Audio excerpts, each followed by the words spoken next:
नमस्कार दोस्तों, ओम नमः शिवाय, हर हर महादेव। दोस्तों, आज की कथा है राजस्थान के खाटू श्याम जी मंदिर के ऊपर। राजस्थान के एक छोटे से गांव खाटू में आखिर ऐसा कौन सा रहस्य छुपा है जिसके कारण हर साल करोड़ों लोग सिर्फ एक कटे हुए सिर के दर्शन करने यहाँ खींचे चले आते हैं। और क्या सच में वह सिर किसी देवता का नहीं बल्कि एक ऐसे वीर योद्धा का है जिसने युद्ध में जाने से पहले ही अपना सिर दान कर दिया था और फिर भी बिना शरीर के पूरी महाभारत की लड़ाई देखता रहा। यही सिर आज खाटू धाम में भगवान के रूप में पूजा जाता है। यह कोई आम देवता की कहानी नहीं है, यह कहानी है बर्बरिक की, घटोत्कच के बेटे की, जिसे खुद श्री कृष्ण भगवान ने कलयुग का भगवान बताया था। लेकिन दोस्तों, सवाल यह है कि बर्बरिक ने ऐसा क्या किया कि भगवान कृष्ण को उसका सिर मांगना पड़ा। क्या सच में खाटू श्याम वही बर्बरिक है? और सबसे बड़ा सवाल, इतना महान वीर, महाभारत के हर पल का गवाह, यह सिर आखिर खाटू धाम तक पहुंचा कैसे? क्या यह सिर्फ इतिहास की एक घटना है या इसके पीछे छुपा है कोई ऐसा राज जिसे समय भी पूरी तरह नहीं खोल पाया? दोस्तों, इतनी अनोखी घटनाओं के बीच खाटू श्याम जी का यह अद्भुत मंदिर आखिर किसने बनाया था और क्यों? क्या यह सिर्फ भक्ति की जगह है या किसी गहरे राज को छुपाने के लिए बनाई गई एक दिव्य जगह? खाटू श्याम जी की मूर्ति में कभी कभी अचानक रंग बदलने लगते हैं, कभी पीला, कभी नीला और कभी काला। क्या यह सिर्फ आंखों का धोखा है या उस अदृश्य शक्ति का इशारा जो लाखों भक्तों की अधूरी मनोकामना पूरी करती है? और मंदिर के बिल्कुल पास है श्याम कुंड, एक ऐसी जगह जिसके बारे में कहा जाता है यहां नहाते ही इंसान के छुपे हुए पाप खुद सामने आ जाते हैं। लोग मानते हैं कि इस कुंड का पानी सिर्फ शरीर नहीं, मन के अंदर छुपे सच को भी बाहर कर देता है। लेकिन कैसे? क्या सच में इस पानी में कोई ताकत है जो इंसान के कर्मों का राज खोल दे, या फिर यह भी खाटू श्याम जी की उन अनोखी लीलाओं में से एक है जिसे आज तक कोई समझ नहीं पाया? और इससे भी बड़ा एक और रहस्य है, वो 13 सीढ़ियां। कहते हैं यह सिर्फ मंदिर की सीढ़ी नहीं बल्कि हर कदम किसी छुपे मतलब की तरफ इशारा करता है। कुछ लोग कहते हैं कि जब कोई भक्त इन सीढ़ियों को पार करता है तो उसके मन की सच्ची इच्छा भी एक परीक्षा से गुजरती है। लेकिन इन 13 सीढ़ियों का असली राज क्या है, यह आज भी एक रहस्य है जिसे कोई पूरी तरह नहीं समझ पाया। और इन सब रहस्यों के बीच एक ऐसी बात है जो लोगों को सच में चौंका देती है, क्योंकि जैसे जैसे भक्तों की संख्या बढ़ रही है वैसे वैसे मंदिर से जुड़ी रहस्यमयी घटनाएं भी बढ़ती जा रही है। मानो कोई अदृश्य शक्ति हर साल अपनी मौजूदगी और साफ कर रही हो। इतने सारे रहस्य, चमत्कार और अनसुलझे सवालों के बीच एक बात साफ है, खाटू श्याम में सिर्फ एक मंदिर नहीं खड़ा, यहाँ इतिहास, आस्था और महाभारत का सबसे अनोखा अध्याय आज भी सांस ले रहा है। चाहे वो कटे हुए सिर की रहस्य से भरी यात्रा हो या बर्बरिक की अद्भुत प्रतिज्ञा, या फिर भगवान कृष्ण का लिया वह फैसला जिसने कलयुग को उसका भगवान दिया, हर बात अपने अंदर एक नई कहानी छुपा बैठी है। और शायद इन रहस्यों को समझाने का असली वक्त अब शुरू होता है, क्योंकि आगे जो आप सुनने वाले हो वह सिर्फ एक कथा नहीं, लेकिन बर्बरिक से खाटू श्याम बनने की वह यात्रा है जिससे पूरे युग की तकदीर बदल दी। युगों पहले जब धर्म और अधर्म के बीच एक बड़ा संघर्ष होने वाला था, तब पांडु पुत्र भीम के बेटे घटोत्कच के यहाँ एक अद्भुत बच्चे का जन्म हुआ। उसकी मां का नाम था मोरवी, जिन्हें अहल्यावती के नाम से भी जाना जाता था। जन्म लेते ही आसमान में एक दिव्य रोशनी फैल गई, देवताओं के नगाड़े गूंज उठे।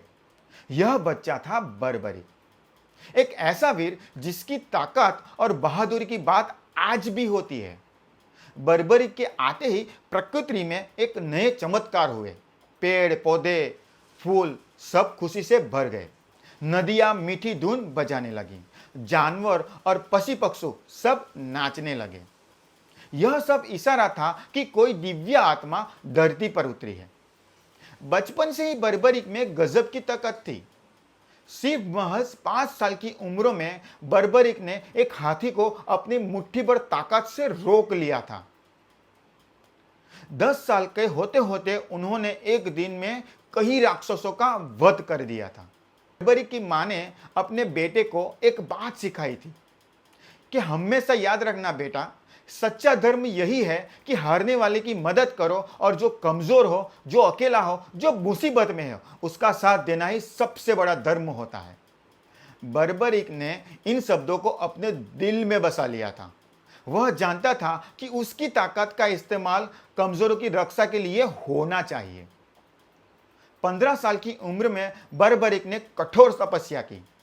हिमालय की ऊंची चोटियों पर जहां सिर्फ बर्फ दिखती थी, उसने भगवान शिव जी की पूजा की। महीनों तक सिर्फ हवा पे जीते हुए वह तप में डूबा रहा। आखिर भगवान शिव जी खुश हुए और उन्होंने बर्बरिक को दिए 3 दिव्य बाण। यह बाण आम नहीं थे, वह बाण चमत्कारिक थे। वो बाण की खासियत बहुत अलग थी। पहला बाण दुश्मनों की सारी कमजोरियां ढूंढकर उन पर लाल निशान लगा देता। दूसरा बाण दोस्तों और जिनकी रक्षा करनी हो उन पर नीला निशान बना देता। और सबसे आखिरी तीसरा बाण, और वो सबसे ताकतवर था। यह लाल निशान वाले सभी दुश्मनों का अंत कर देता था और नीले निशान वाले सभी की रक्षा कर लेता था। बर्बरिक की मां, जो खुद नाग कन्या थी, उन्होंने अपने बेटे को एक दिव्य धनुष दिया। यह धनुष इतना ताकतवर था कि इनकी आवाज से ही दुश्मन डर जाते थे। इस धनुष का नाम था महाकाल दंड। इसकी खासियत थी कि यह कभी निशाना नहीं चूकता था। बर्बरिक जिस भी दुश्मन के बारे में मन में सोचता, बाण सीधे उसी तक पहुंच जाता, चाहे वह कहीं भी छुपा हो, चाहे कैसा भी जादू क्यों ना कर दे। जब महाभारत युद्ध ऐलान हुआ, बर्बरिक ने मन में युद्ध में जाने की इच्छा जागी। उसने सोचा, यह तो धर्म और अधर्म का महान युद्ध है, इसमें मेरा शामिल होना जरूरी है। पर सवाल यह था कि बर्बरिक किसकी तरफ से लड़े। मां की दी हुई सीख के हिसाब से उन्हें हारने वाले की तरफ खड़ा होना था। अपने नीले घोड़े पर सवार होकर वह कुरुक्षेत्र की ओर चल पड़ा। रास्ते में बर्बरिक सबसे पूछता कि कुरुक्षेत्र में कौन कमजोर पड़ रहा है। सबका एक ही जवाब था, पांडव कमजोर है, कौरव ताकतवर है। यह सुनकर बर्बरिक ने मन में फैसला कर लिया कि वह पांडवों का साथ देगा। कुरुक्षेत्र पहुंचकर वह एक बड़े पेड़ से नीचे आराम करने बैठ गया। वहीं उसे एक तेजस्वी और सुंदर ब्राह्मण मिले। उनकी आंखों में अजीब चमक थी, मुस्कान में दिव्यता थी। वह ब्राह्मण कोई और नहीं बल्कि खुद भगवान कृष्ण थे, जो उसकी परीक्षा लेने आए थे। ब्राह्मण ने मीठी आवाज में पूछा, बेटे कहाँ जा रहे हो और यह 3 बाण किस लिए? क्या सच में तुम सिर्फ 3 बाणों से पूरे युद्ध जीत सकते हो? बर्बरिक ने बड़ी विनम्रता से जवाब दिया, हे ब्राह्मण देव, यह आम बाण नहीं है। एक बाण दुश्मनों को पहचानता है, दूसरा दोस्तों को, और तीसरा सभी दुश्मनों का अंत कर देता है। अगर चाहूं तो एक ही बाण में पूरी पृथ्वी को छेद सकता हूं। ब्राह्मण मुस्कुराए, बेटे यह कैसे हो सकता है? मुझे अपनी ताकत दिखाओ। उन्होंने पास खड़े एक बड़े पीपल के पेड़ की तरफ इशारा किया। इस पेड़ के सभी पत्तों को छेद दो, लेकिन ध्यान रहे कोई भी पत्ता नष्ट नहीं होना चाहिए, सिर्फ उसमें छेद होना चाहिए। बर्बरिक ने पहला बाण धनुष पर चढ़ाया, मन में संकल्प किया, हे महादेव, इस पेड़ के हर पत्ते के बीच में छेद हो जाए। बाण छोड़ा और अद्भुत चमत्कार हुआ। पेड़ के हजारों पत्तों में एक एक सुंदर गोल छेद बन गया। पूरा पेड़ किसी कलाकारी जैसा लग रहा था। लेकिन चमत्कार यही नहीं रुका। ब्राह्मण के पैर के नीचे जो पीपल का पत्ता था, जो दबा हुआ था, जो बर्बरिक को दिखाई भी नहीं दे रहा था, उसमें भी छेद हो चुका था। बर्बरिक समझ गया था यह कोई आम ब्राह्मण नहीं है। तभी ब्राह्मण का रूप बदलने लगा। उनके चारों तरफ दिव्य रोशनी फैल गई। सिर पर मोरपंख का मुकुट उभर आया। हाथ में सुदर्शन चक्र और बांसुरी थी और यह खुद भगवान कृष्ण थे। बर्बरिक तुरंत उनके चरणों में गिर पड़ा। हे जगन्नाथ, हे कृष्ण, आपने मुझ पर कृपा की है, लेकिन मैं समझ नहीं पा रहा आप मुझसे क्या चाहते हैं। भगवान कृष्ण ने बर्बरिक को उठाया और प्यार से कहा, बेटे, मैं तुम्हारी ताकत से बहुत प्रभावित हूं, लेकिन एक समस्या है। तुम्हारी ताकत इतनी गहरी है कि अगर तुम युद्ध में उतरे तो पूरा युद्ध बेकार हो जाएगा। तुमने कहा था कि तुम हमेशा हारने वाले का साथ दोगे, लेकिन सोचो, अगर तुम पांडवों के साथ मिलकर कौरवों को हराने लगे तो कौरव हारने वाले हो जाएंगे। तब तुम्हारा धर्म होगा कि तुम हारने वाले का साथ दो, और जैसे ही तुम कौरवों की मदद करोगे पांडव कमजोर हो जाएंगे, तब फिर तुम्हें उनका सहारा बनना होगा। इस तरह अकेले तुम ही पूरा युद्ध लड़ लोगे और सभी महान योद्धा सिर्फ देखते रह जाएंगे। बर्बरिक के मन में हलचल मच गई।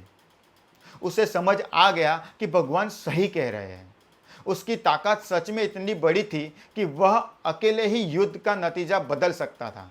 फिर भगवान कृष्ण ने कहा, मुझे गुरु दक्षिणा चाहिए।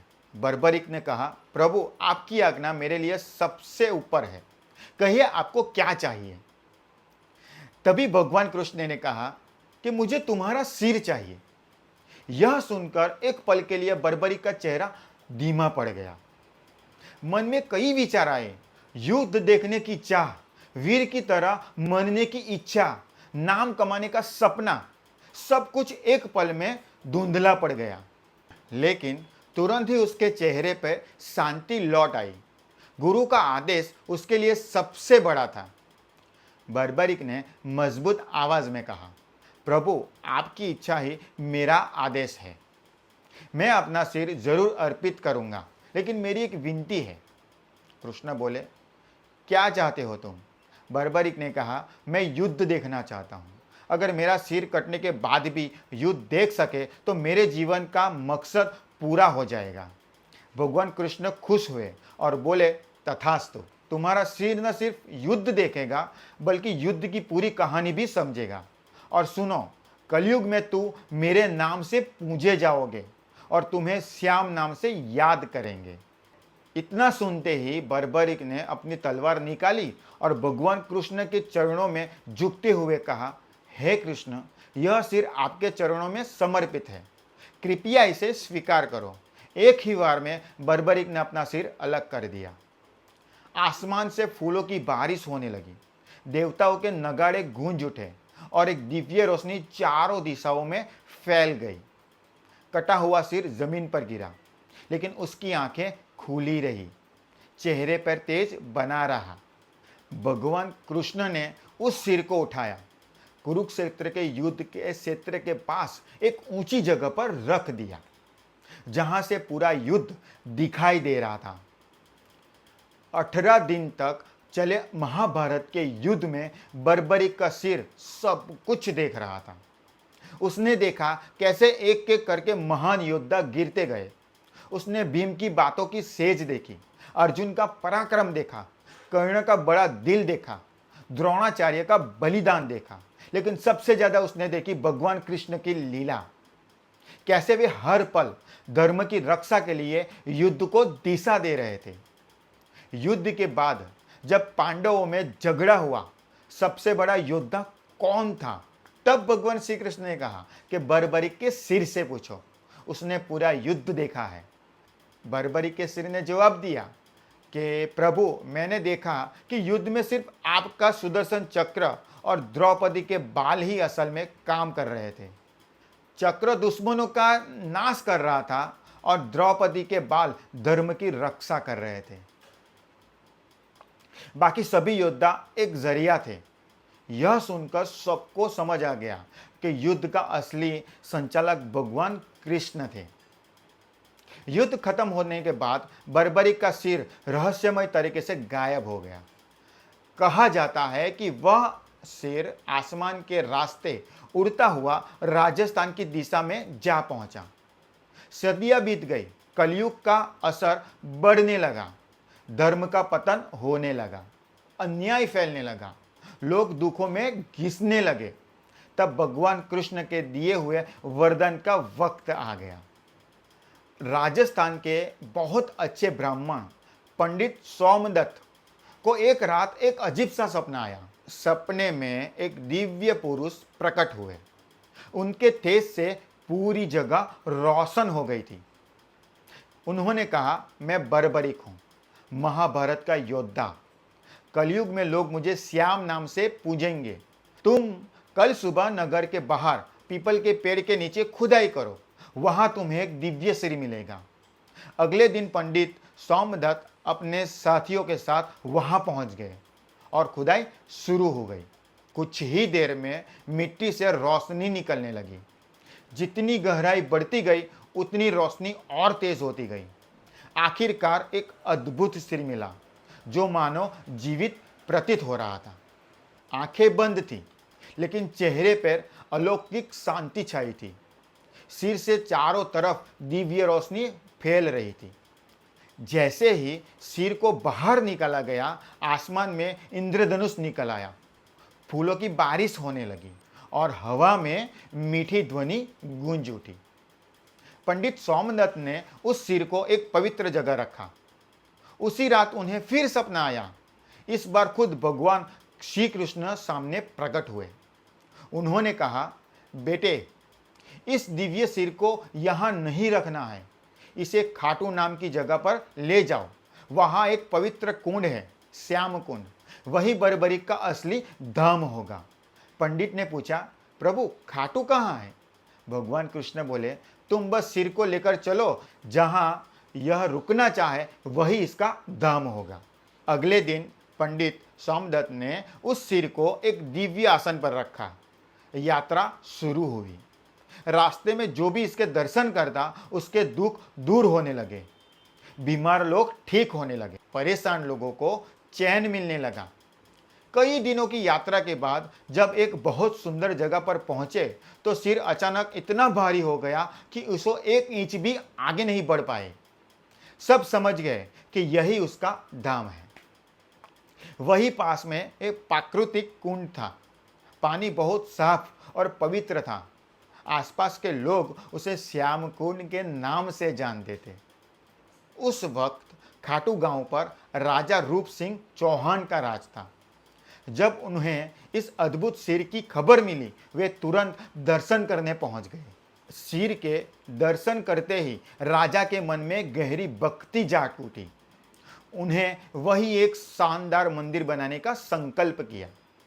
मंदिर का निर्माण हैरान करने वाले तरीके से हुआ। दिन में जितना काम इंसान करते, रात में उनसे 2 गुना काम अपने आप हो जाता। मजदूरों का कहना था, रात के वक्त मानो कोई दिव्य शक्ति दिखती थी जो निर्माण पूरा कर रही थी।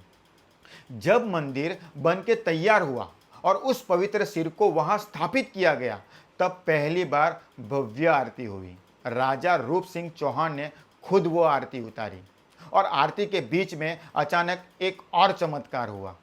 सिर की आंखें खुल गई और उन आंखों की रोशनी इतनी तेज थी कि वहां मौजूद हर इंसान हैरान रह गया। ऐसा लग रहा था मानो कोई जीवित इंसान सामने खड़ा हो। उसी दिन से यह परंपरा शुरू हुई। श्याम बाबा हर रोज अपने भक्तों को दर्शन देते हैं। उनकी आंखों में वही करुणा है जो महाभारत के वक्त थी, हारने वाले, दुखी और निराश लोगों के लिए दया से भरी हुई। श्याम कुंड का एक अनोखा राज है, इनका पानी कभी घटता नहीं और कभी बढ़ता नहीं। हजारों लोग हर रोज इसमें नहाते हैं, लेकिन पानी का स्तर हमेशा एक जैसा बना रहता है। वैज्ञानिक ने कई बार जांच की, लेकिन कोई भी जमीन के अंदर पानी का स्रोत नहीं खोज पाया। यह राज आज भी अनसुलझा है। कहा जाता है कि यह कुंड सीधे सागर से जुड़ा है, जहां भगवान विष्णु विराजमान है, इसलिए इसका पानी कभी खत्म नहीं होता। श्याम बाबा की मूर्ति के ठीक नीचे एक पुराना गुप्त कमरा है। मान्यता है कि वहां बर्बरीक के तीनों दिव्य बाण सुरक्षित रखे हुए हैं। यह कमरा तभी खुलेगा जब कलयुग में अधर्म बहुत ज्यादा बढ़ जाएगा, जब पाप अपनी चरम सीमा पर पहुंच जाएगा, तब यह कमरा खुलेगा और श्याम बाबा अपने दिव्य बाणों के साथ धर्म की रक्षा के लिए प्रकट होंगे। मंदिर के पुराने पत्थरों पर एक नीले घोड़े पर बैठे वीर का चित्र भी दिखता है। यह चित्र आज तक एक रहस्य है। इसका सच्चा मतलब कोई समझ नहीं पाया। खाटू श्याम मंदिर की वो 13 सीढ़ियां सिर्फ पत्थर नहीं है, बाबा तक पहुंचने वाली एक छोटी सी आध्यात्मिक राह है। भक्त मानते हैं कि जब कोई इन 13 सीढ़ियों को चढ़कर उन तक पहुंचता है तो ठीक उसी जगह खड़ा हो जाता है जहां श्याम बाबा की मूर्ति से सीधी नजर मिलती है। उस पल भक्तों को लगता है कि उनकी हर बात, हर दुख, हर इच्छा बिना कहे ही श्याम बाबा तक पहुंच जाती है। इन सीढ़ियों को लोग आस्था का रास्ता भी कहते हैं। जब भक्त एक एक कदम ऊपर बढ़ते हैं तो लगता है जैसे अपनी परेशानियां पीछे छोड़कर बाबा की शरण में प्रवेश कर रहे हो। श्याम बाबा की मूर्ति के बारे में शायद बहुत कम लोग जानते हैं कि बाबा की मूर्ति का रंग चंद्रमा के बढ़ने घटने के साथ बदलता है। यह कोई आम बदलाव नहीं, बल्कि मंदिर की एक पुरानी परंपरा है। कृष्ण पक्ष में मूर्ति को पीले या श्याम रंग में सजाया जाता है। माथे से लेकर गालों तक चंदन का लेप लगाया जाता है। मूर्ति हल्की पीली और तेजस्वी दिखती है। भक्तों को लगता है जैसे बाबा अपने अंदर शांत और करुणा से भरे रूप में सामने आते हैं। शुक्ल पक्ष में मूर्ति को शालिग्राम स्वरूप में सजाया जाता है। यह रूप काला होता है। इसे बाबा का मूल, मजबूत और दिव्य स्वरूप माना जाता है। भक्तों का कहना है कि बाबा के इन दोनों स्वरूप में एक खास ऊर्जा है। एक रूप दिल को शांति देता है तो दूसरा मन में विश्वास और ताकत भर देता है। आज खाटू धाम को कोई ऐसा व्यक्ति नहीं है जो नहीं जानता हो। हर हफ्ते लाखों भक्त दर्शन करने आते हैं और सालाना लखी मेले में तो भीड़ का कोई अंत नहीं रहता। मानो पूरा संसार श्याम बाबा की शरण में उमड़ आया हो। और इन सब के बीच सबसे खूबसूरत बात है भक्तों का विश्वास। लोग मानते हैं कि बाबा ने खुद अपने नाम को फैलाया ताकि ज़्यादा से ज़्यादा लोग उनकी कृपा और करुणा का अनुभव कर सके। श्याम बाबा खुद कहते हैं, जो मेरे दरबार तक आता है वह कभी खाली नहीं जाता। आज खाटू धाम सिर्फ भारत नहीं बल्कि पूरी दुनिया में भक्तों के लिए एक पवित्र जगह बन चुका है। खाटू श्याम में हमारा हर कदम, हर दर्शन हमें बाबा की और करीब ले जाता है। खाटू धाम में सिर्फ एक मंदिर नहीं खड़ा, यहाँ एक माँ की सीख जीवित है, एक बेटे का त्याग जीवित है, एक वीर का बलिदान जीवित है और एक भगवान का वादा जीवित है। बर्बरीक से श्याम बनने की यह यात्रा सिर्फ एक कहानी नहीं, यह उन सब के लिए एक संदेश है जो हार गए हैं, जो थक गए हैं, जो अकेले हैं। श्याम बाबा उन्हीं के देवता है। जहां बाबा श्याम नाम है वहां आस्था जीवित है, वहां ताकत जीवित है, वहां उम्मीद हमेशा जीवित रहती है। जय श्री श्याम। दोस्तों, आपको यह कथा कैसे लगी हमें कमेंट बॉक्स में ज़रूर बताना। और अगर आपको यह वीडियो पसंद आता है तो अपने दोस्तों के साथ शेयर जरूर कीजिएगा। मिलते हैं अगली कथा में, तब तक के लिए ओम नमः शिवाय, हर हर महादेव।